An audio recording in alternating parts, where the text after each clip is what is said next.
જો વિદ્યાર્થી મિત્રો, આપણને જો કોઈ કહે કે વર્ગમૂળમાં 25 નું મૂલ્ય કેટલું થાય, તો આપણને ખબર છે કે વર્ગમૂળમાં 25 નું મૂલ્ય 5 થશે. પરંતુ જો આપણને કોઈ એમ કહે કે વર્ગમૂળમાં 40 નું મૂલ્ય કેટલું થશે, તો એના માટે આપણે જોઈએ તો 40 થી નાની પૂર્ણ વર્ગ સંખ્યા કઈ થાય? તો 40 થી નાની પૂર્ણ વર્ગ સંખ્યા એટલે કે થશે 36. હવે આ 36 જે ખરા એ 36 નું વર્ગમૂળ કેટલું થશે? તો 36 નું વર્ગમૂળ 6.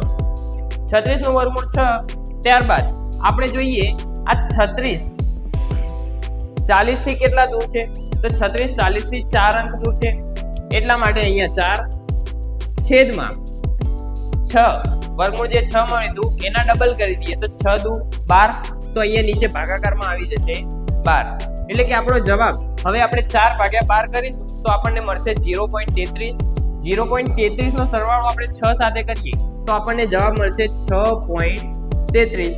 તો આ રીતે આપણે 40 નું વર્ગમૂળ 6.33 મળી શકે. એ જ રીતે આપણે જોઈએ 28 નું વર્ગમૂળ શું થશે? તો 28 થી નાની પૂર્ણ વર્ગ સંખ્યા, તો 28 થી નાની પૂર્ણ વર્ગ સંખ્યા એટલે કે 25. હવે 25 નું વર્ગમૂળ કેટલું થાય? તો 25 નું વર્ગમૂળ થશે 5. હવે આપણે જોઈએ આ 28 અને 25 એ એકબીજાથી કેટલા અંક દૂર છે? તો 3 અંક. તો એટલા માટે અહીંયા ઉપર આવશે 3 છેદમાં આ 5. તો 5 ના આપણે ડબલ કરી દઈએ તો 5 દુ 10. તો હવે આપણો જવાબ 5.